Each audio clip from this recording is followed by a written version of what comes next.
मेनू दिखाओ। उपन्यास ऑनलाइन पूरा पढ़े। उपन्यास बिन। उपन्यास सर्वनाश का लोहार अध्याय 31-31। क्लर्क खींचना। गुना प्रिय पाठकों, अधिक अध्यायों के अनुवाद में हमारी टीम की सहायता के लिए यहाँ दान करें। यूआरएल। सर्वनाश का लोहार 31। क्लर्क खींचना। Ads by pub future. अर्गेट नोरे। अर्गेट नोरे पर एक भयानक दुश्मन ने हमला किया था। उम्मीदों के विपरीत घृणित जीव एक नई दुनिया से आक्रमण कर चुके थे जिसे वे तलाशना चाहते थे। अभियान दल अपना प्रभाव बढ़ा भी नहीं पाते, लेकिन सभी को वापस बुला लिया गया जब सबसे बड़ी कंपनी पूरी तरह से खत्म हो चुकी थी। कई सौ अत्याचारियों ने गेट पार कर लिया था और तैनात गार्ड और आपूर्ति इकाइयों को खत्म कर दिया था, इससे पहले कि दूसरी तरफ से किसी तरह गेट बंद किया जा सके। एहतियात के तौर पर उस दुनिया में जाने वाले सभी अभियान वापस बुला लिए गए थे। दूसरे समूह भी परेशान करने वाली खबरें लेकर आए। स्थानीय लोगों के समूहों द्वारा असामान्य रूप से संगठित प्रतिरोध, हड्डियों को गलाने वाली धुंध और अंधेरा, धातु के गोले और पहले कभी न देखे गए राक्षस। एक समूह को पाथवर्क से निकलते ही जड़ों ने कुचल दिया था और कुछ अन्य लोगों को एक भयावह पीली लौ से लैस प्राणी मिला था। ये ओर्थ किस तरह की अराजक दुनिया थी? चर्च ऑफ द सिस्टम ने कितनी जानकारी छिपाई थी? उसे वहां वापस क्यों जाना पड़ा? साम्राज्य को उस क्षेत्र को नियंत्रित करने और मुश्किल से नियंत्रित करने के लिए कई सप्ताह की आवश्यकता थी जहां अत्याचारों ने आक्रमण किया था। स्थिति को स्थिर माना गया, यही कारण था कि अभियान फिर से शुरू किया गया। इस बार मुख्य विमान से नहीं, बल्कि एक जागीरदार दुनिया से, बस सुरक्षा की दृष्टि से। वह अग्नि तत्वों पर विशेषज्ञता रखने वाला एक समनकर्ता था। वह उस अभियान का हिस्सा था जो एक विशाल एनिमेटेड जंगल से मिला था और अपनी विशेषज्ञता के कारण मुश्किल से बच पाया था। अब वह और अग्नि विशेषज्ञता वाले अन्य लोग उस गंतव्य पर जाने वाले थे जहां पर पीली लौ दिखाई दी थी। यदि यह फिर से दिखाई देती तो वे नेक्रोमेंसर और मरे हुए लोगों की तुलना में इससे निपटने में अधिक सक्षम होते। उनके गंतव्य को अविश्वसनीय आयाम का आंशिक रूप से बर्बाद शहर बताया गया था जो रेगिस्तान बनने के कगार पर था। उनके विभाग के लिए एक आदर्श वातावरण। यह उस दिन की सुबह थी जिस दिन उन्हें निकलना था। सूरज मंद था, हवा मलिन थी और सब कुछ हृदय को शांति देने वाले धूसर रंग में रंगा हुआ था। पुजारियों ने एक प्रेरक भाषण दिया और सभी को उत्साहित कर दिया। वे उस दुनिया में एक पुल का निर्माण करेंगे और अपने नुकसान की भरपाई करेंगे, और भी बहुत कुछ। जब उनके अभियान दल के सामने स्याही काले रंग का द्वार खुला तो हर कोई उन्मत्त भाव प्रदर्शित कर रहा था। पानी की कान फाड़ देने वाली गर्जना, आतंक और दर्द की चीखें। भारी दबाव उन्हें चीर रहा है। ये अभियान दल के अंतिम निशान थे जब पानी की एक दीवार एक विशाल ज्वार की लहर की तरह पोर्टल से बाहर निकली। सैनिकों की व्यवस्थित पंक्तियां कुछ ही सेकंड में गायब हो गई क्योंकि वे प्रलय के बल के नीचे धंस गए थे। पब फ्यूचर द्वारा विज्ञापन। वह एक पेड़ से बुरी तरह से चिपका हुआ था जबकि पानी उसे अपनी ताकत से बाहर ले जाने की कोशिश कर रहा था। यह शुद्ध भाग्य था। वह सीधे प्रभाव से दूर था और वह उन पुजारियों की तरह तुरंत नहीं मारा गया जिन्होंने बाढ़ के द्वार खोल दिए थे। अब यहाँ कोई भी नहीं था जो उन दरवाजों को बंद कर सके। क्या कोई ऐसा था जो तेज बहते पानी के विपरीत जाकर दरवाजे तक पहुंच सकता था? वह धारा में लुप्त होते अन्य लोगों की झलक देख सकता था और उनकी दबी हुई चीखें सुन सकता था क्योंकि उनका जीवन हवा में मोमबत्ती की तरह नष्ट हो रहा था। उसकी भुजाएं कमजोर पड़ने लगी। वह इस पेड़ से अनंत काल से चिपका हुआ था और धारा जरा भी कमजोर नहीं हुई। उसके सभी संबंध अग्नि आधारित थे, उनमें से कोई भी अर्थहीन मौत से ज्यादा कुछ नहीं कर सकता था। उसके हाथ फिसलने लगे। यह उसके लिए अंत था, इसलिए उसने अपने संबंध के साथ सभी अनुबंधों को छोड़ दिया। वह उन्हें अपने साथ नीचे नहीं खींचना चाहता था। अगले ही पल वह बाढ़ के पानी में गायब हो गया। डेल्टान सेठ एक दिन और एक रात पानी पर रहा था। वह तेजी से यात्रा नहीं कर रहा था, भले ही सांप उसे परेशान न कर रहे हो। वह शहर की सीमा पर पहुंच गया था। घर छोटे थे और यहाँ पानी उथला लग रहा था। फिर भी अधिकांश खंडहर अब सतह को नहीं तोड़ रहे थे, लेकिन नीचे मूंगा चट्टानों की तरह दिखाई दे रहे थे। ये डूबे हुए शहर का एक बिल्कुल अलग दृष्टिकोण था। सेठ को यात्रा का आनंद लेने में मदद मिली, भले ही गति अनिश्चित थी। भोजन और पानी की अभी कोई समस्या नहीं थी, इसलिए उसने बस ब्रेक का आनंद लिया। कोई काम नहीं, कोई खतरा नहीं, बस उबाऊ आरामदायक शांति। उन्होंने हवा का सहारा लिया और घुमावदार रास्ते से स्टार्टअप की ओर बढ़े। सेठ के पास अब सोचने के लिए बहुत समय था और उसने इसका इस्तेमाल अपने मुफ्त अंक निवेश करने के लिए किया। उसने सबसे पहले अपने विशेषता अंक वितरित किए। अपने पिछले स्तर पर उसके पास 41 अंक थे, इसलिए उसने अपने आंकड़ों को बराबर करने की कोशिश की और 6 अंक पीछे रख लिए, बस मामले में। कौशल अंक का चयन करते हुए अब उसके पास 9 थे। उसने देखा कि less than spirit smithy greater than unlock हो गया था। कौशल पर ध्यान केंद्रित करके वह अब लोहार के हर हिस्से में जा सकता था और उनका विवरण पढ़ सकता था। लेवल 3 की कीमत उसे 2 एसपी चुकानी पड़ी। अब क्राफ्टिंग स्टेशन दुर्लभ सामग्री के साथ काम करने में सक्षम थे और एक नया जुड़ा गया था। लेस देन उत्कीर्णन टेबल क्राफ्टिंग स्टेशन। आभूषणों और जादू सर्किटों के उत्कीर्णन के लिए आवश्यक सभी बुनियादी उपकरणों से सुसज्जित। सजावटी उत्कीर्णन के लिए बुनियादी पैटर्न की एकीकृत सूची। जादुई शक्ति का मार्गदर्शन करने और परिपथों का परीक्षण करने के लिए जादुई संरचना से सुसज्जित। पंजीकृत पैटर्न का अनुसरण करते हुए अपने हाथ को स्थिर रखने के लिए एक जादुई संरचना से सुसज्जित। Greater than. इससे ये स्पष्ट हो गया कि लेस देन जादू ग्रेटर देन कौशल प्राप्त करने के बाद यह अनलॉक क्यों हुआ था। सेठ अत्यधिक अलंकृत हथियारों का प्रशंसक नहीं था, लेकिन अगर प्रभाव इसके लायक थे और उसे दक्षता मिली तो वह उन्हें बनाने के लिए तैयार था। उसके पास 7 एसपी बचे थे। अगला निर्णय कठिन था। सेठ उन कौशलों पर एसपी बर्बाद नहीं करना चाहता था जिन्हें वह खुद ही प्रशिक्षित कर सकता था, जैसे लेस देन अवलोकन ग्रेटर देन या लेस देन छिपाना ग्रेटर देन। वह लगातार लेस देन छिपाना ग्रेटर देन का उपयोग कर रहा था जब से उसने इसे प्रशिक्षित करने के लिए अपनी यात्रा फिर से शुरू की थी और वास्तव में इसे 0.4 तक ले जाने में कामयाब रहा था। स्तर 5 के लिए 5 एसपी खर्च करने होंगे, यह इसके लायक नहीं लग रहा था। सेठ ने फैसला किया कि उसे अपना एसपी बिल्कुल भी खर्च नहीं करना है। वह बाकी बचा लेगा और तब तक इंतजार करेगा जब तक वह less than spirit smithy greater than को फिर से नहीं बढ़ा सकता। शायद वह एक ही समय में अपने सभी विशिष्ट वर्ग कौशल को बढ़ा सकता है। अब बस आराम करना और अपने रास्ते पर बने रहना बाकी था। कुछ समय बाद उसने नक्शे पर देखा कि वह पीछे की ओर जा रहा था। क्या हो रहा था? जब उसने शहर के केंद्र की ओर देखा तो उसे कुछ भी दिखाई नहीं दिया। एक बार फिर उसके भरोसेमंद दूरबीन ने इसकी उपयोगिता दिखा दी। यहाँ पानी अभी भी शांत था, लेकिन शहर के केंद्र के करीब सैकड़ों इमारतों और खंडहरों के बीच तेज धाराएं बनती हुई दिखाई दे रही थी। रुको, क्या वह केंद्र में एक भंवर था? उसे अब बेड़ा रोकना ही था। ये कभी भी उन तेज बहावों से बच नहीं पाता और वह इस नक्शल पर टाइटेनोबोआ से टकराने पर भी कभी नहीं बच पाता। इसके बिना तो और भी कम। अच्छी बात यह रही कि उसने अस्थायी ग्रैपलिंग हुक को लंगर के रूप में रखा था। इसके साथ वह पास की डूबी हुई इमारतों में से किसी एक पर लंगर डाल सकता था। शायद वह इस घटना का इंतजार कर सकता था। उसने क्या सोचा? सेठ कई घंटों से लंगर डाले हुए था और सूरज ढलने वाला था। क्या उसे रात भर यही रुकना पड़ेगा? पानी लगभग 2 मीटर नीचे चला गया था। वह कल्पना नहीं कर सकता था कि सारा पानी कहां जा रहा है, लेकिन वह खुश था कि वह वहां नहीं था। जब रात हो गई तो वह कुछ देर सोने की कोशिश कर रहा था, लेकिन जैसे जैसे पानी कम होता गया वैसे वैसे तेज धाराएं बनती गई और इमारतें और खंडहर फिर से उभरने लगे। भंवर से शोर और भी तेज होता गया। ये कठिन था, लेकिन अंततः सेठ सो गया। पब फ्यूचर द्वारा विज्ञापन। संपर्क टॉस साइट में दान करें। मेनू दिखाओ। उपन्यास ऑनलाइन पूरा पढ़े। उपन्यास बिन। उपन्यास सर्वनाश का लोहार अध्याय 32-32। पानी पर रात। गुना प्रिय पाठकों, अधिक अध्यायों के अनुवाद में हमारी टीम की सहायता के लिए यहाँ दान करें। यूआरएल। सर्वनाश का लोहार 32। पानी पर रात। Ads by pub future. अगली सुबह सेठ जागा। उसकी नाव ठोस जमीन पर खड़ी थी। पानी का स्तर इतना कम हो गया था कि सेठ की नाव उस छत पर खड़ी थी जिस पर उसे लंगर डाला गया था। वह नींद में ही छत के किनारे पर रेंगता हुआ गया और उसने देखा कि वह पानी की सतह से कई मंजिल ऊपर था। आखिर यह कितना पानी था, और ये तो एक ही रात में बह गया। सेठ को झटका लगा, लेकिन जल्दी ही उसका मूड ठीक हो गया। अगर इतना पानी निकल जाता तो शायद सूखी जमीन की तलाश में उसे बहुत समय लग जाता। लेकिन वह अपनी नाव को पानी तक कैसे ले जाएगा? यह पहली बार था जब वह अपनी इन्वेंट्री में कुछ स्टोर नहीं कर पाया। हालांकि बेड़ा बहुत बड़ा नहीं था, सिस्टम ने इसे एक वस्तु के रूप में पहचानने से इनकार कर दिया। अच्छा, चीजों के बारे में इतना क्यों सोचना? वह बुदबुदाया और बेड़ा इमारत से नीचे पानी में फेंक दिया। छपाक बहुत तेज और जोरदार था, लेकिन बेड़ा एक साथ खड़ा रहा। अब उसे जल्दी से नीचे उतरना था। अगर वह बहुत धीमा होता तो बेड़ा धारा में बह जाता। क्या मुझे बस कूद जाना चाहिए? उसने सोचा। सेठ ने गहराई में देखा और उसका दिल धड़कने लगा। नहीं, मैं ठीक हूँ, ये कहते हुए सेठ सीढ़ियों के दरवाजे की ओर बढ़ गया। सब कुछ चिपचिपा और फिसलन भरा था। दरवाजे, हैंडल, गार्ड रेलिंग और सीढ़ियां भीग चुकी थी और शैवाल की परत से ढकी हुई थी। नीचे उतरते समय उसके जूतों में मुश्किल से ही पकड़ थी। सेठ को अपनी उतराई धीमी करनी पड़ी। अगर वह सीढ़ियों से नीचे गिरना नहीं चाहता था और कुछ टूटी हड्डियों के साथ राफ्ट तक पहुंचना नहीं चाहता था। उसे लगा कि उसके गुणों में वृद्धि के साथ उसका शरीर बहुत मजबूत हो गया है, लेकिन खेलों में गिरने से होने वाली क्षति कभी भी आपके चरित्र के स्तर की परवाह नहीं करती है। जिन कमरों में वह देख सकता था वे कूड़े और मलबे से भरे थे, और उनके बीच एक या दूसरी मछलियां थी। पब फ्यूचर द्वारा विज्ञापन। ये किस तरह की मछली है? सेठ ने चिल्लाकर कहा। वह लगभग बेड़ा के पास ही पहुंचा था कि उसने देखा कि उसके जितने बड़े जानवर को एक कमरे में फंसा हुआ देखा। ये बख्तरबंद कैटफिश की याद दिलाता था जिसे वह अपने पिता के साथ पकड़ा करता था, बस यह उससे बहुत बड़ी थी। मछली आसानी से उसकी ऊंचाई से दोगुनी लंबी थी। इसका शरीर मोटी जोरदार हड्डी के तराजू से ढका हुआ था। वह जिन छोटी मछलियों को जानता था उनसे अलग इस मछली का चेहरा गहरे समुद्र की मछली जैसा था, जिसमें बड़ी उभरी हुई आंखें और लंबे उभरे हुए दांत थे। इसने सेठ को वापस विशालकाय सांपों के पास लौटने के बारे में गंभीरता से सोचने पर मजबूर कर दिया। क्या उसे सचमुच पानी पर वापस जाना चाहिए अगर इस तरह के जीव वहां मौजूद हैं? बेहतर सवाल यह था, क्या वह पानी खत्म होने तक यहाँ रह सकता था? लेकिन सेठ को यकीन नहीं था कि पानी पूरी तरह से निकल भी पाएगा या नहीं। वैसे भी उसे जल्दी से अपनी नाव पर पहुंचना था, इसलिए उसने तड़पती और हौंकती राक्षसी मछली को पीछे छोड़ दिया और जल्दी से अपनी छोटी नाव की ओर चल पड़ा। वह मुश्किल से उस तक पहुंचा, लेकिन वह बहुत दूर निकल चुका था और उसने अपनी यात्रा फिर से शुरू कर दी। उसे दूर स्थित तूफान के कमजोर खिंचाव से लड़ने के लिए अपने चप्पू का इस्तेमाल करना पड़ा। उसकी समुद्री यात्रा जल्द ही उबाऊ हो गई। सेठ ने डेल्टन को पीछे छोड़ दिया और जल्द ही पैदल चलाना बंद कर दिया। अपनी पाल पर भरोसा करते हुए वह खुले पानी के विशाल विस्तार पर एक छोटे से स्थान के रूप में आगे बढ़ता है। केवल उसके नक्शे से पता चलता है कि वह आगे बढ़ रहा था। आसमान से सूरज की रोशनी सेठ की पीली त्वचा पर अप्रिय रूप से जल रही थी। 3 सप्ताह घर के अंदर रहने से वह पिशाच जैसा दिखने लगा था, लेकिन 3 सप्ताह की कड़ी मेहनत ने उसे फिट और अच्छी तरह से प्रशिक्षित भी बना दिया था। इसलिए वह अपनी उपाधि के बावजूद बंद घर जैसा नहीं दिखता था। अब सूरज उसकी त्वचा को काला करने या उसे जलाने के लिए कड़ी मेहनत कर रहा था। क्या उसे अपने छोटे से अखरोट के खोल पर आश्रय बनाना चाहिए था? सेठ ने खुद को काले कपड़े से ढकने की कोशिश की, लेकिन यह उसके नीचे बहुत दमघोटू हो गया। सूरज ढलने के बाद उसने ठंडी हवा का स्वागत किया। रात पहले की तुलना में और भी जादुई थी जब उसने मैदानों पर यात्रा की थी। रात के आसमान में चांद और तारे चमक रहे थे। शांत पानी पर उनका प्रतिबिंब दर्पण की तरह नीचे से उन्हें वापस चमक रहा था। छवि केवल छोटे जहाज और सेठ द्वारा दोहरे आकाश में बहते हुए बाधित हुई। उसके काले कंबल के नीचे अभी भी गर्मी थी और उसकी गर्माहट ने उसे धीरे-धीरे नींद में सुला दिया। Ads by pub future. खांसी। एक छोटी सी खांसी ने थकान को दूर भगा दिया। एक छोटा सा मानवरूपी प्राणी उसकी नाव के किनारे से बेतहाशा चिपका हुआ था। सेठ ने उसे बेहतर तरीके से देखने के लिए घुटने टेक दिए। लेस देन, नाम, तारांकन, स्तर, जाति, परी, संबद्धता, फेयर फोक। ग्रेटर देन, यह एक परी थी। इसके छोटे पंख ढीले और भीगे हुए थे और इसने अपनी आखिरी ताकत एक फूस के निचले किनारे को पकड़ने में लगा दी। उद्धरण चिन्ह डॉट डॉट डॉट। मदद करो कृपया। बेचारी से एक शांत और कर्कश आवाज निकली। उद्धरण चिन्ह डॉट। हुमान, कृपया फिन की मदद करो। आंसू भरी काली आंखें उसकी ओर देखने लगी क्योंकि उसका छोटा हाथ कमजोर होकर फिसलने लगा था। सावधानी से सेठ ने उस छोटे जीव को पानी से बाहर निकाला। सेठ को आखिरकार परी को करीब से देखने का मौका मिला। जब उसने कांपती हुई परी को अपने चेहरे के सामने लाया तो उसके चिकने सफेद शरीर को अपने हाथ पर ठंडा महसूस हुआ। उसकी आंखें बड़ी और गोल थीं और पूरी तरह से काली, श्वेततल और परितारिका दोनों। कृपया मदद करें, दूसरों की उसने बड़बड़ाते हुए कहा, इससे पहले कि उसका सारा तनाव खत्म हो जाता और वह सो जाता। पब फ्यूचर द्वारा विज्ञापन। अन्य, सेठ ने अंधेरे में देखा। वह सतह पर प्रतिबिंबित तारों के अलावा कुछ भी नहीं देख सकता था। और फिर एक पीली रोशनी ने उसके आसपास के क्षेत्र को दसियों मीटर तक रोशन कर दिया। सेठ ने less than fire manipulation greater than का उपयोग करके अपने हाथ को मशाल में बदल दिया। आत्मा की आग ने आसानी से तारों की रोशनी को परास्त कर दिया और आकाश के बीच एक नया सूरज बन गई। वह हर तरह के टूटे-फूटे कचरे को तैरते हुए देख सकता था। उनमें से कुछ पर एक या दो परियां चिपकी हुई थीं, कुछ खुद परियां थीं। अरे तुम छोटे बच्चों, ज्वाला की ओर तैरो, अगर तुम में अभी भी शक्ति है। यह आखिरी हिस्सा उसने फुसफुसाया। उनमें से कुछ ने उसकी ओर बढ़ना शुरू कर दिया। अन्य ने मुश्किल से कोई प्रतिक्रिया व्यक्त की। प्रतीक्षा करने के बजाय सेठ ने अपना एक हाथ हवा में पकड़े हुए अपनी नाव के साथ चप्पू चलाना शुरू कर दिया। अपनी नाव पर इधर-उधर घूमते हुए वह जितनी भी परियां ढूंढ सकता था उन्हें इकट्ठा कर रहा था। उनमें से कई तो जाग ही नहीं रही थीं, जबकि अन्य मुश्किल से जिंदा थीं। सेठ ने नाव के एक कोने पर काला कपड़ा बिछा दिया ताकि परियां लेटकर खुद को सुखा सके। उसने उन लोगों को भी इकट्ठा किया जो अब आगे नहीं बढ़ते थे और उन्हें अपनी सूची में डाल दिया। शायद वे उन्हें दफनाना चाहते थे या कुछ और। जब उसे कुछ भी दिखाई नहीं दिया तो सेठ ने आग बुझा दी। उसने शायद लगभग 2 घंटे तक खोज की थी और उसे नहीं पता था कि वे यहाँ कब से बह रहे थे। वह इसके बारे में सोचना नहीं चाहता था, लेकिन जो उसे नहीं मिले वे शायद पहले ही किसी मछली में समा चुके थे।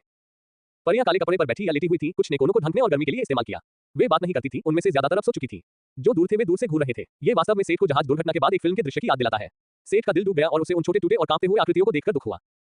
हाँ, ह्यूमन, फिन और उसके दोस्तों को बचाने के लिए धन्यवाद। उसकी तरफ से एक बहुत ही कर्कश आवाज आई। ये पहली परी थी जो उसकी नाव से चिपकी हुई थी। वह ठीक हो गई थी और सेठ को अपने भाइयों को इकट्ठा करते हुए देखकर उसने अब बोलने का फैसला किया। उसकी आंखें कृतज्ञता से चमक उठी। सेठ ने नाव को वापस अपने रास्ते पर ला दिया और फिन से बातचीत की। यह एक तरफा बातचीत थी जिसमें उसके मुंह से शब्दों की बारिश निकल रही थी। परियों ने कुछ हफ्ते पहले ही मैदानों की ओर जाने वाले रास्ते का ये निकास पाया था और यहाँ बसने का फैसला किया क्योंकि यह घास का मैदान उनके पसंदीदा फूलों को उगाने के लिए बहुत बढ़िया था। शुरू में वे संपर्क में रहे, लेकिन जल्द ही संपर्क टूट गया। इसलिए उन्होंने एक खोज दल बनाया। परियों की पानी के साथ बुरी हालत थी, जैसा कि आप देख सकते हैं, वाकई बहुत बुरी। पाथवर्क्स का निकास अब जलमग्न हो चुका था। जब वे बाहर निकले तो उन्हें तेज पानी में फेंक दिया गया क्योंकि पानी पोर्टल में घुस गया था। किसी ने इसे जल्दी बंद कर दिया था और पानी शांत हो गया था। वे इस बिंदु पर सतह पर तैर सकते थे। अरे नहीं, घर के बारे में क्या ख्याल है? उसने घबराहट में कहा, जैसे कि फिन ने पहली बार इस बारे में सोचा हो।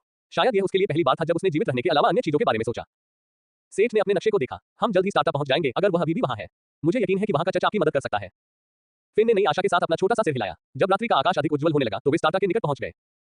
पब फ्यूचर द्वारा विज्ञापन। संपर्क टॉस साइट में दान करें मेनू दिखाओ। उपन्यास ऑनलाइन पूरा पढ़े उपन्यास बिन। उपन्यास सर्वनाश का लोहार अध्याय 33-33 साइमन ऑफ द लेक। गुना प्रिय पाठकों, अधिक अध्यायों के अनुवाद में हमारी टीम की सहायता के लिए यहां दान करें। URL सर्वनाश का लोहार 33 Simon of the lake ads by pub future. शुरू में एक सुबह का सूरज क्षितिज पर चमक रहा था। इसकी किरणें पानी के माध्यम से गिरते हुए स्टाटा की पक्की सड़कों पर सुंदर गतिशील पैटर्न बना रही थी। पानी का स्तर अचानक साइमन की अपेक्षा से कहीं अधिक तेजी से गिर गया था और शहर के ऊपर का गुंबद पानी की सतह से झांक रहा था। इस बरसात के मौसम में जो कुछ ग्रामीण रुके थे वे शहर को ढकने वाले बुलबुले के बाहर पानी के नीचे की दुनिया देख सकते थे। हर तरह की आकर्षक चीजें पक्षियों की तरह उनके सिर के ऊपर से उड़ती एक अजीबोगरीब मछली। कुछ लोग इस नजारे के लिए स्टार्टा भी गए, जबकि कुछ लोग कुछ समय के लिए साम्राज्य में लौट आए क्योंकि वे अपना काम नहीं कर पा रहे थे। बूढ़ा पुजारी बैरियर की जांच और समायोजन कर रहा था। पानी का इतना दबाव इतनी तेजी से खत्म होने के कारण अगर उसने जादू के आउटपुट पर नजर नहीं रखी होती तो बैरियर फट सकता था। साइमन ने वास्तव में इस मौसम का आनंद लिया। पानी के माध्यम से चमकता हुआ धुंधला सूरज कुछ असाधारण था और अवरोध रखरखाव के उबाऊ काम को सुखद बना देता था। लेकिन इस शानदार सुबह में लकड़ी के एक बड़े टुकड़े ने सुबह के सूरज की रोशनी को रोक दिया। सेठ का छोटा सा अखरोट का खोल गांव के ऊपर तैर रहा था और गुंबद पर जा टिका था। पर यहाँ तक कि फिन भी आखिरकार सो गए थे और वो मुश्किल से जाग पा रहा था। जब नक्शे ने उसे बताया कि वे अपने गंतव्य पर पहुंच गए हैं तो सेठ को केवल पानी की सतह को चीरता हुआ एक उथला मंच दिखाई दिया। बेड़ा के किनारे पर नजर डालने पर उसे समझ में आया कि यह एक विशाल गोलार्ध का सिरा था जो उनके नीचे के गांव को ढक रहा था। वह ऊपर से सड़कों और घरों को एक पक्षी की तरह देख सकता था। झील के तल पर बसा एक मध्ययुगीन शहर पानी से भरे आधुनिक शहर को देखने से कुछ अलग था। यह बहुत ज्यादा जादुई था। हाँ, मैं सही था, सेठ ने थकी हुई आवाज में जश्न मनाया। उस सांता क्लॉस पुजारी के पास इस आपदा का मुकाबला करने का एक तरीका था, लेकिन हम अंदर कैसे जाएंगे ये बड़ा सवाल था। Ads by pub future. सेठ को यह देखकर आश्चर्य हुआ कि बेड़ा एक धमाके के साथ गुंबद पर फंस गया और वहीं रुक गया। खैर, अब जब वे फंस गए थे तो कम से कम उन्हें इस बात की चिंता नहीं थी कि कहीं वे बह न जाएं। जब सेठ ने अवरोध में घुसने या किसी का ध्यान आकर्षित करने के तरीके के बारे में सोचा तो उसने एक पुरानी मानवीय प्रवृत्ति का पालन किया। एक्वेरियम के कांच पर दस्तक दी। वह चौंक गया जब उसने लगभग संतुलन खो दिया और बेड़ा से गिर गया। उसकी अंगुली साबुन के बुलबुले की तरह ऊर्जा झिल्ली से गुजरी। स्थिति तुरंत बदल गई थी। सेठ की नाव ठोस जमीन पर नहीं फंसी थी। यह एक ऐसा प्लेटफॉर्म था जो 10 मीटर से ज्यादा गहरी गुफा की चट्टान के ऊपर तक पहुंच रहा था। आप उसे गुणों और अलौकिक प्रणालियों के बारे में जो कुछ भी बताना चाहते थे वह बता सकते थे। वह इस तरह से गिरना नहीं चाहता था। ऊंचाई उसके बस की बात नहीं थी। ये खतरे की बात नहीं है, ये सिद्धांत की बात है। सेठ ने लंगड़ी परियों और उसके सामने अथाह के बीच आगे पीछे देखा। वे अपनी शक्ति से वहां नीचे उड़ने के लिए उपयुक्त नहीं थे। उसने कड़ी भौहें सिकोड़ी लेकिन अंत में आह भरी। युवक को केवल एक ही विकल्प दिखाई दिया, उसे वहां चढ़ना था और मदद लेनी थी। अपनी उंगली से छोटी फिन को दबाते हुए उसने उसे जगाया। फिन, हम यहाँ हैं, क्या तुम अपने दोस्तों का ख्याल रख सकते हो? मैं वहां नीचे चढ़ूंगा और मदद मांगूंगा। सेठ ने फिन को रात के दौरान स्टार्टा के बारे में बताया था। वह खुश थी कि वे क्रोना साम्राज्य के एक गांव की यात्रा कर रहे थे। उसने उसे पाथवर्क्स के बारे में बहुत कुछ बताया था और चर्च ऑफ द सिस्टम के अनुयायियों के रूप में फिन ने साम्राज्य के लोगों को पाथवर्क्स का उपयोग करने वाले मित्रवत गुटों में से एक के रूप में वर्णित किया। इस तरह से उनके अधिकांश जातियों के साथ मैत्रीपूर्ण संबंध थे, पर यह उनमें से एक थी। सेठ ने 2 रस्सियां निकाली। वह एक का इस्तेमाल नीचे उतरने के लिए करेगा और दूसरी को तैयार करेगा ताकि वह उसमें एक टोकरी बांध सके और परियों के लिए लिफ्ट की तरह उसे ऊपर खींच सके। भले ही चर्च उसकी मदद न करे, वह अपनी सूची में मौजूद सामान से एक टोकरी खरीद सकता था। साइमन हैरानी से बैरियर के कंट्रोल पैनल पर खड़ा था और गुंबद के ऊपर की ओर देख रहा था। जिस लकड़ी से उसका सूरज अवरुद्ध था उसमें से एक रस्सी जमीन पर गिरी और एक और रस्सियों के पीछे एक जंगली दिखने वाला दुबला पतला आदमी था जो लकड़ी के किनारे से झांक रहा था। उसकी घुंघराली दाढ़ी अस्त व्यस्त दिख रही थी और उसने जो काले कपड़े और प्लेटें पहनी थी वे खरोचदार और थोड़ी गंदी दिख रही थी। पुजारी नीचे शहर के चौराहे पर भागा। वह आदमी अनाड़ीपन से और धीरे-धीरे रस्सी से नीचे उतरा। साइमन को थोड़ी बेचैनी महसूस हुई जब वह लगभग खाली चौराहे पर पहुंचा। क्या उस आदमी ने अभी-अभी उस पर लेस देन अवलोकन ग्रेटर देन का इस्तेमाल किया था? दर्द और दुख के साथ सेठ रस्सी से नीचे उतरा। ऊपर चढ़ना एक बात थी, नीचे उतरना दूसरी बात थी। उसने पुजारी का नाम याद रखने के लिए लेस देन अवलोकन ग्रेटर देन का इस्तेमाल किया और महसूस किया कि जल्दी इसका इस्तेमाल खुद पर भी किया गया। अरे साइमन, मैं वापस आ गया हूं। युवक ने अजीब तरीके से साइमन का अभिवादन किया। साइमन विनम्र नहीं था और उसने अपने सामने वाले व्यक्ति पर लेस देन अवलोकन ग्रेटर देन का भी इस्तेमाल किया। सेठ, वह नाम, स्तर और उम्र जैसी सामान्य चीजों के अलावा कुछ नहीं देख सकता था, फिर भी वह युवक से कई दर्जन स्तर ऊपर था। क्या ये वही लड़का है? साइमन ने सोचा, बदलावों से हैरान होकर। सेठ शुरू में लंबा था, लेकिन आखिरी बार जब उसने उसे देखा तो वह पीला और पतला, लगभग बीमार लग रहा था। वह अभी भी पीला था, शायद हल्की धूप से झुलस गया था। सबसे बड़ा बदलाव उसका शरीर था। उसका कंधा चौड़ा लग रहा था और कवच के नीचे वह काफी मांसल लग रहा था। उसने उन हफ्तों में क्या किया? साइमन, अरे पुजारी, सेठ ने बूढ़े आदमी के चेहरे के सामने अपना हाथ लहराया ताकि वह अपनी स्तब्धता से जाग जाए। ओह, हाँ, सेठ, नमस्ते। पुजारी ने अजीब तरीके से प्रतिक्रिया व्यक्त की। सेठ को उनके अजीब अभिवादन से कोई परेशानी नहीं हुई और उसने वहीं पर मोटे पुजारी को स्थिति समझाना शुरू कर दिया। साइमन ने एक बार फिर साबित कर दिया कि वह वाकई एक मिलनसार बूढ़ा आदमी है और परियों की मदद करने और उनकी देखभाल करने के लिए तुरंत तैयार हो गया। वह ये सुनिश्चित करेगा कि वे जल्द से जल्द घर वापस लौटें। जब सेठ ने साइमन को बताया कि वह परियों को कैसे नीचे लाना चाहता है तो दूसरे ने मुस्कुराते हुए अपना सिर हिलाया और सेठ को रोक दिया। उसने 2 पुजारियों को बुलाया जिन्होंने मंत्रोच्चार और इशारे करना शुरू कर दिया। अगली चीज जो उसने देखी वह ये थी कि बेड़ा धीरे से बुलबुले में घुस गया और जमीन पर तैरता हुआ आ गया। साइमन और अन्य पुजारियों का चेहरा तब उतर गया जब उन्होंने परियों की हालत देखी। बेहोश, हाइपोथर्मिया, कुछ में खून बहने की चोटें, टूटे हुए पंखोरन। दिन के उजाले में वे रात के मुकाबले और भी बदतर दिख रहे थे। सेठ उनकी पीड़ा देखकर उदास हो गया।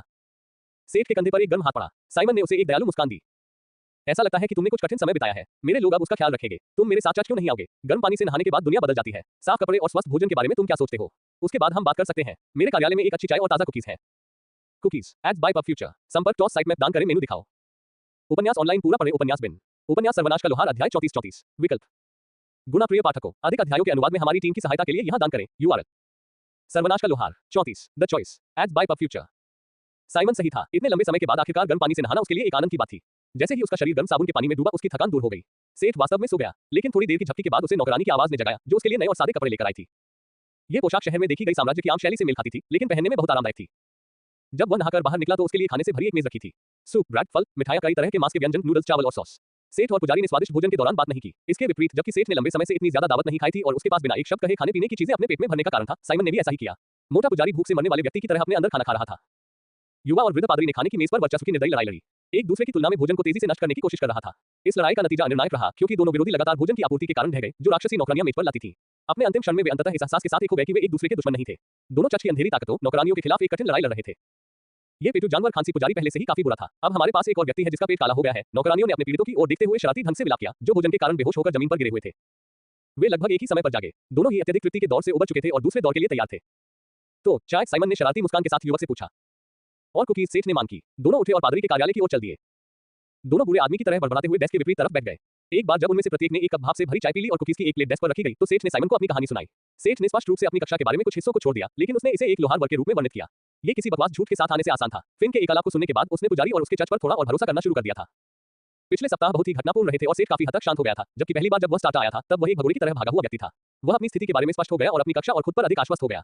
अपनी कक्षा के बारे में उसे जो खुलासे हुए, जैसे जैसे कौशल का स्तर और संख्या बढ़ती गई और उसने मृत्यु के निकट के अनुभवों को एकत्र किया, उसने उसे एक दिशा दिखाई। सर्वनाश खतरनाक था, लेकिन मजबूत और तैयार लोगों के लिए कई अवसर थे। दुनिया लगातार बदल रही थी और भविष्य में और भी खतरनाक होती जाएगी, जबकि उसका कौशल पहले से ही स्थिर होना शुरू हो गया था। इसमें वह कमी थी जिसकी उसे अभी सबसे ज्यादा जरूरत थी, ज्ञान। वह इतनी तेजी से नहीं बढ़ सकता था कि वह किस्मत को भुला सके। यदि वह इस संसार में अकेला रह गया तो यह उसे जल्द ही अभिभूत कर देगा, इसलिए उसने एक निर्णय लिया। बताओ साइमन, क्या मैं क्रोना साम्राज्य की यात्रा करने के लिए पाथवर्क्स का उपयोग कर सकता हूं? उन्होंने पूछा जब उनकी बातचीत कुछ देर के लिए रुकी। पब फ्यूचर द्वारा विज्ञापन। सेठ का विचार सरल था। अपने कौशल को बढ़ाने के लिए उसे न केवल दुर्लभ सामग्रियों की आवश्यकता थी, उसे जादू, हथियार, पैटर्न और सामग्रियों के बारे में अधिक ज्ञान की आवश्यकता थी। उर्थ अभी बदल रहा था, वो यहाँ वह नहीं पा सकेगा जिसकी उसे आवश्यकता थी। सेठ को यकीन था कि अगर वह एक स्थिर समाज के साथ पहले से ही विकसित जादुई दुनिया में प्रवेश कर सकता है तो उसे जो चाहिए वह उसे आसानी से मिल सकता है। और एक बार जब उसे सभी बुनियादी बातें पता चल गईं, तो वह जहां चाहे वहां जा सकता था। साइमन ने सेठ के अचानक अनुरोध पर आश्चर्य व्यक्त किया। हो सकता है। अगर आपको याद हो, बाहरी लोगों को आपकी बहुत ज्यादा मदद करने की इजाजत नहीं है, जब तक कि आप उनके गुट में शामिल न हो जाएं। हाँ, मुझे याद है। अचानक मन क्यों बदल गया? साइमन ने पूछा। उसे अभी भी याद था कि सेठ पहले भी किसी गुट में शामिल होने के काफी खिलाफ था। खैर, कुछ हुआ। मैंने एक परी से बहुत देर तक बात की जो चुप नहीं हो रही थी। और ये तथ्य कि आपके भगवान ने शायद मेरी कीमत पर कुछ मजाक किया होगा, शायद मुझे यकीन दिला सके कि आप बकवास नहीं कर रहे हैं। हो, भगवान ने तुम्हारे साथ मजाक किया। इसका मतलब है कि वह तुम्हें पसंद करता है, पुजारी ने मुस्कुराते हुए कहा। ऐसा अक्सर नहीं होता था। उनके भगवान किसी पर विशेष ध्यान देने के लिए अपना समय निकालते थे। मैं स्पष्ट कर दूं कि अगर मुझे किसी से आदेश लेना पड़े तो मैं शामिल नहीं होऊंगा, और मैं अपनी योग्यताओं का खुलासा स्वेच्छा से नहीं करूंगा। और सेठ बीच में ही रुक गया। तभी उसके सामने बैठा बूढ़ा आदमी अचानक लकड़बग्घे की तरह चिल्लाने लगा। वह रुका ही नहीं, उसकी आंखों से आंसू भी निकलने लगे। अब सेठ की बारी थी कि वह भौहें उठाए। हाँ, तो यही था जिसकी तुम्हें चिंता थी। तुम्हारी चिंताओं पर हंसने के लिए क्षमा करें, लेकिन मेरे दृष्टिकोण से यह एक मजेदार विचार है। अगर हम ओरी हुमा के साथ इतना हस्तक्षेप करते तो भगवान हमें सजा देते। मुझे खुशी है कि यह इतना आसान था। आंसू पोंछते हुए बूढ़ा पुजारी अपनी मेज की दराज में इधर उधर टटोलने के लिए झुका। अंत में उसने सेठ के सामने एक फॉर्म रखा। यहाँ, ये सिस्टम चर्च का एक अनुयायी बनने के लिए एक सरल अनुबंध है। इसके साथ आप किसी भी सिस्टम चर्च में एक छोटे से शुल्क के लिए पथवर्क्स का उपयोग कर सकते हैं और आप क्रोना साम्राज्य और चर्च को स्वीकार करने वाले किसी भी अन्य गुट के क्षेत्र में रह सकते हैं। बढ़िया है ना? सेठ थोड़ा सा सतर्क था। ये बहुत आसान हो गया। बहुत बढ़िया लगता है। हाँ, इसमें क्या दिक्कत है? पब फ्यूचर द्वारा विज्ञापन। हो, कोई जाल? बूढ़े आदमी की आंखों में चमक थी। मुझे ईमानदारी से बताऊं, चर्च सक्रिय रूप से आपकी मदद नहीं करेगा। अगर हम आपकी मदद भी करेंगे तो यह मुफ्त नहीं होगा। आपको पाथवर्क्स या अन्य दुनियाओं में किसी अन्य गुट में शामिल होने से रोक दिया जाएगा। यह अन्य गुटों द्वारा आपको दिए जाने वाले प्रस्ताव से बहुत कम है, लेकिन उनका जाल आपसे अपेक्षा करना होगा। दूसरी ओर चर्च आपकी पहचान की गारंटी देगा और आप जो भी करेंगे उसकी परवाह नहीं करेगा, जब तक कि आप कोई कानून नहीं तोड़ते। हम आपको मुफ्त मदद से इनकार करने के बदले में वह स्वतंत्रता प्रदान करते हैं जो आप चाहते हैं। यह भाषण कुछ लोगों को क्रूर लग सकता था, लेकिन सेठ के लिए यह बहुत अच्छी खबर थी। उसे मदद की जरूरत नहीं थी और उसे डर था कि दूसरे उसके मामलों में दखल देंगे। लेकिन हम यह अजीब सौदा क्यों पेश करते हैं? मेरी तरफ ऐसे मत देखो। ये तुम्हारे चेहरे पर लिखा है। ये सरल है। ये हमारे सिद्धांत का हिस्सा है। तुम्हें अपने साथ रखना और दूसरों को हस्तक्षेप करने से रोकना हमारे भगवान के हितों की रक्षा करना है। स्वतंत्रता संघर्ष है। संघर्ष देखना मजेदार है। साइमन ने अपने कंधे उचका दिए। बस यहाँ साइन कर दो। जितनी जल्दी तुम साइन करोगे उतनी जल्दी हम इस बारे में बात कर सकेंगे कि तुम कहाँ जाना चाहते हो। साइमन ने मुस्कुराते हुए कहा। उसे यकीन था कि यह एक प्रस्ताव था। सेठ मना नहीं कर सकता था। सेठ कागज को घूरता रहा और उसमें लिखी बातों का अनुवाद पढ़ता रहा। ये सच था। साइमन ने जो कुछ भी कहा था वह सब दस्तावेज में लिखा था। उसने हल्के फुल्के अंदाज में अनुबंध पर हस्ताक्षर कर दिए। साइमन मुस्कुराया। उसे यकीन था कि युवक ने सही फैसला किया है। वे देर रात तक बातें करते रहे, सेठ के कठिन लक्ष्यों और उनकी वर्तमान स्थिति से पहुंचने वाले क्षेत्रों के बारे में। सेठ ने भी बूढ़े पुजारी से कुछ रहस्य जानने की कोशिश की, लेकिन दूसरा व्यक्ति सेठ को बिगाड़ने वाली किसी भी बात उसके भविष्य के बारे में चुप रहा। जब उनकी बातचीत समाप्त हुई तो बहुत देर हो चुकी थी और एक नौकरानी सेठ को अतिथि कक्ष में ले आई। रुको, क्या तुम मुझे उस कमरे में ले जा सकती हो जहां परियां रह रही हैं? सेठ ने अचानक नौकरानी से पूछा। नौकरानी ने एक पल के लिए सोचा। हाँ, मुझे लगता है कि यह ठीक है, उसने कहा और पलट गई। उसने सेठ को अपने पीछे आने का इशारा किया और उसे उसके बराबर के कमरे में ले गई। बड़े बिस्तर पर बहुत सी छोटी छोटी आकृतियां उदास चेहरे के साथ बैठी थी। उनके घावों का ज्यादातर इलाज हो चुका था, कुछ पर अभी भी पट्टियां और खपच्चियां लगी हुई थी। जब दरवाजा खुला तो उन सभी ने एक साथ अपना सिर दरवाजे की ओर घुमाया। हाय, हेलो, सेठ ने अजीब तरीके से कहा। उसे समझ में नहीं आ रहा था कि और क्या कहे। हेलो सेठ, क्या सेठ फिन से मिलने आया है? उन दोनों में से ऊर्जा से भरपूर एकमात्र व्यक्ति ने उस पर गोली की तरह वार किया। उसके अति उत्साहित व्यवहार ने वास्तव में उसके चेहरे पर मुस्कान ला दी, भले ही उस पर अभी भारी काम का बोझ था। हाँ और नहीं फिन, दरअसल मैं तुमसे कुछ कहना चाहता था। तुम सभी से ये कहते हुए मिले कि लोगों की सभी असंयत निगाहें उस पर टिक गईं। मुझे खेद है अगर मैं इसमें थोड़ा देर कर रहा हूँ, लेकिन उस रात मैंने आपके मृत शरीर को भी एकत्र किया था। बेशक मैं आपकी प्रथाओं को नहीं जानता और शायद मैंने कुछ गलत किया हो, लेकिन मछलियों और पक्षियों के लिए उन्हें वहां छोड़ना सही नहीं लगा। शायद आप ऐसा करना चाहते हैं, सेठ ने हकलाते हुए कहा और इस असुविधाजनक कार्य को पूरा करने के लिए बहुत तेजी से बोला। उसे अचानक एक बुरी दिखने वाली परी ने बीच में टोका और उसका कॉलर पकड़ लिया। दी, क्या तुमने कहा कि तुमने उन्हें इकट्ठा किया है? एक अभूतपूर्व रोशनी उसकी काली आंखों में भर रही थी। हाँ, सेठ ने थोड़ा हैरान होकर सिर हिलाया। ये सिर्फ उसके सामने की परी ही नहीं थी, बिस्तर पर लेटी अन्य परियों की आंखों में भी एक छोटी सी चमक थी। क्या किस्मत है, क्या वे आपकी सूची में हैं? क्या आप उन्हें बाहर निकाल सकते हैं? बड़ी परी की आवाज। सेठ को वास्तव में नहीं पता था कि क्या हो रहा था, लेकिन वह बिस्तर पर भीड़ के सामने आया और एक-एक करके लगभग 40 परियों के शवों को उनके सामने बिस्तर पर रख दिया। ये लगभग उतनी ही संख्या थी जितनी बची हुई परियों की थी। प्रत्येक शव भीड़ में से एक आह या आंसू लेकर आया, कुछ ज्यादा तो कुछ कम, लेकिन परियां हमेशा उन्हें देखकर खुश होती थीं, उनकी मौत पर दुखी होने से ज्यादा। अब आप शायद भ्रमित हो गए हैं, सेठ है न, उसके कंधे पर उदासीन। उसकी अत्यधिक ऊर्जा और ऊंची आवाज शांत हो गई है। वह लगभग परिपक्व लग रही थी क्योंकि उसने अपने लोगों को छोटी सी मुस्कान और थोड़ी नम आंखों से देखा। शायद मैं आपको भविष्य में बताऊंगी, उसने धूर्तता से कहा और उड़ गई। सेठ ने देखा कि परियां अपने काम में व्यस्त थी और उसने इस अवसर का लाभ उठाकर अपने कमरे में चला गया। पब फ्यूचर द्वारा विज्ञापन संपर्क टॉस साइट में दान करें, मेनू दिखाओ। उपन्यास ऑनलाइन पूरा पढ़े, उपन्यास बिन। उपन्यास सर्वनाश का लोहार, अध्याय 35 इनकार कर दिया। सर्वनाश का लोहार 35 इनकार एड्स बाय पब फ्यूचर। क्या अपने घर को छोड़ना बेवफाई थी, सिर्फ इसलिए क्योंकि वह मौत के करीब के अनुभवों का एक बड़ा जंजाल बन गया था? शायद थोड़ा सा। हालांकि सेठ ने फैसला किया कि अभी वहां रहना कोई विकल्प नहीं है। सेठ ने अपनी कक्षा के बारे में बहुत ज्यादा झूठ नहीं बोला था, इसलिए बूढ़े पादरी साइमन से उचित गंतव्य के बारे में बात करना अपेक्षाकृत आसान था। मार्ग तैयार करने में 2 या 3 दिन लगेंगे क्योंकि वे परियों को वापस घर भेजने के लिए भी एक मार्ग पर काम कर रहे थे। अपना मामला सुझाने के बाद उसे काफी बेहतर महसूस हुआ। शांत विवेक के साथ सेठ ने लगभग पूरा पहला दिन बिस्तर पर बिताया। तनाव और आपातकाल ने उसे पूरी रात जगाए रखा था और स्नान में झपकी और भोजन ने मदद की थी, लेकिन पर्याप्त नहीं था। इसलिए उसके शरीर ने मौका लिया और अपनी उचित नींद की मांग की। वह केवल भोजन और प्रकृति की पुकार के लिए बिस्तर से बाहर निकला था, और इसलिए उसने अपने दूसरे दिन की शुरुआत ताजगी और अच्छे मूड के साथ की। एक पुजारी ने उसे बताया था कि अगले दिन उसका मार्ग तैयार हो जाएगा। सेठ ने तब तक अपनी तैयारियां पूरी करने की योजना बनाई। उन्होंने साइमन से साम्राज्य की मुद्रा जैसी चीजों के बारे में बात की थी। शायद इसलिए क्योंकि सब कुछ आरपीजी जैसी प्रणाली द्वारा संचालित होता है, मुद्रा ने सामान्य प्रवृत्ति का पालन किया। सिस्टम चर्च का पालन करने वाले गुटों के पास सोने, चांदी और कांसे के सिक्के थे। 100 कांसे सिक्के, 1 रजत और 100 रजत एक स्वर्ण थे। ये सिक्के मिंट नामक वर्ग के एक अद्वितीय कौशल के साथ बनाए गए थे। सिक्के इन्वेंट्री स्पेस नहीं लेंगे, बल्कि पैसे के प्रदर्शन में बदल जाएंगे, बिल्कुल खेलों की तरह। सबसे पहले वह जो करना चाहता था वह था अपने भंडार में जमा सभी हथियारों से छुटकारा पाना, जिसका मतलब था उन्हें बेचना। सेठ सुबह सुबह लोहार क्लोथ की दुकान पर पहुंच गया। सड़कें लगभग खाली थीं, अन्यथा लोगों को हर कुछ कदम पर एक लंबा तगड़ा युवक खड़ा और ऊपर देखता हुआ दिखाई देता। ऊपर पानी को देखकर सेठ को हर बार आश्चर्य होता था। सभी तरह की मछलियां और अन्य चीजें रिवर्स एक्वेरियम की तरह तैरती हुई देखना बहुत ही रोमांचक था। वह अपने आगमन के दौरान दृश्य की सराहना नहीं कर पाया, स्पष्ट कारणों से। छोटे से लोहार की दुकान में घुसते ही उसकी नजरें प्रदर्शन पर घूम गईं। इस बार सेठ की बारी थी अपने साथी लोहार के हथियारों में छोटी छोटी खामियां और गलतियां देखने की। नहीं, वह केवल लेस देन ब्लैकस्मिथ की आंखों ग्रेटर देन से प्राप्त जानकारी की व्याख्या कर सकता था। सेठ के पास लोड के कामों में खामियां देखने के लिए पर्याप्त अनुभव नहीं था। व्यावहारिक फोर्जिंग कौशल और निष्पादन अभी भी सेठ से बेहतर था। अगर कुछ भी हो तो वह केवल यह अनुमान लगा सकता था कि उनकी रेटिंग कम थी क्योंकि इस्तेमाल की गई सामग्री और उपकरण के कारण। सब कुछ ज्यादा से ज्यादा मध्यम लोहे का था और सेठ ने अनुमान लगाया कि यही कारण था कि उसने less than smelting greater than के आवश्यक स्तर पर पहुंचने के बाद एक नुस्खा के रूप में लेस देन मध्यम लोहा ग्रेटर देन प्राप्त किया था। तब से यह उसकी सामग्री सूची में था। सेठ ने महसूस किया कि बुरे लोहार की नजर उस पर है। हो नौजवान, तुम काफी बदल गए हो जब से हम आखिरी बार मिले थे, उसने प्रशंसा करते हुए कहा क्योंकि उसकी आंखें सेठ के शरीर और कवच पर घूम रही थी। हाँ, सेठ ने बुरे आदमी की भटकती आंखों से असहज होकर कहा। मैं अपने कौशल का प्रशिक्षण लेने के लिए एकांत में रहा, जब तक कि मैं लगभग डूब नहीं गया, उसने मजाक में कहा। हे भगवान, आजकल के युवा सिर्फ प्रतिभा ही नहीं बल्कि परिश्रम भी। मैंने परियों की नाव लेकर तुम्हारे शानदार आगमन के बारे में सुना है, लेकिन अगर तुम चाहो तो हम तुम्हारे रोमांच के बारे में बाद में बात कर सकते हैं, दुकान मालिक ने ठहाका लगाया। पब फ्यूचर द्वारा विज्ञापन। यहाँ आओ, इस बूढ़े आदमी को दिखाओ कि तुम्हारा कौशल कितना बढ़ गया है। क्लोड ने सेठ को काउंटर के करीब आने के लिए हाथ हिलाया। वह सेठ की ओर देखकर मुस्कुराया। क्लोड हमेशा से ही फोर्जिंग का शौकीन रहा है और उसने लोहार बनना चुना, भले ही उसके पास वास्तव में कोई प्रतिभा न हो। फिर भी वह अपने फैसले से दुखी नहीं था और अपने व्यापार में मिले हर नए युवा प्रतिभा की सराहना करता था। उस बिलहू पर नजर डालने के बाद से वह भविष्य में सेठ के आगे निकलने की उम्मीद कर रहा था। बिना किसी हिचकिचाहट के सेठ आगे बढ़ा और अपनी सूची से अभ्यास के लिए बनाई गई तलवारों में से एक को निकाला। उसने ऐसा बहुत बार किया था क्योंकि उसने तलवार को अपने हथियार के रूप में चुना था। आखिरकार यह एक काल्पनिक प्रधान था, बेशक यह आत्मा या गुणों के बिना एक था। हालांकि यह अभी भी एक असामान्य रेटेड हथियार था। युवक ने क्लोड के सामने मेज पर एक सादी तलवार रख दी। एक मोटे नजर से अनुभवी लोहार देख सकता था कि यह एक बहुत ही पारंपरिक और कार्यात्मक रूप था जो आजकल के युवाओं द्वारा चुने गए अधिक आधुनिक रुझानों से अलग था। पारंपरिक डिजाइन को देखकर जो प्रशंसा की दृष्टि से शुरू हुआ वह जल्द ही आश्चर्य की दृष्टि में बदल गया। भविष्य, कौन सा भविष्य? इस युवक ने वर्तमान में उसे लगभग पछाड़ दिया था। पहली मुलाकात के दौरान उन्होंने उसे जो हथियार दिखाया था वह पहले से ही बहुत आशाजनक था, लेकिन उस समय भी उसमें हथौड़े के कई निशान और खरोंचें थी। यह साधारण तलवार लगभग दोषरहित थी। इस हथियार के बारे में शिकायत करने के लिए वास्तव में किसी को भी कुछ कमियां निकालनी पड़ती है। व्यावहारिक कौशल पहले से ही उसके अपने कौशल के काफी करीब थे। सेठ के कौशल में उनकी पहली मुलाकात के बाद से ही बहुत ज्यादा वृद्धि हुई थी। सबसे बढ़िया बात यह है कि सामग्री ने वास्तव में प्रदर्शन को बढ़ाया। क्लोड लगभग ईर्ष्यालु था। एक स्टार्टअप गांव के लोहार के रूप में उसे जो कुछ भी दिया गया था वह मध्यम लोहा था। उसके पास स्टील पर अपना हाथ रखने का कोई मौका नहीं था। यह हथियार उसकी दुकान की ज्यादातर चीजों से बेहतर था। मेरे युवा मित्र, आपकी प्रगति वास्तव में राक्षसी है। मैं आपके कामों में दोष खोजने की हिम्मत नहीं कर सकता। क्लोड खुशी से हंसा।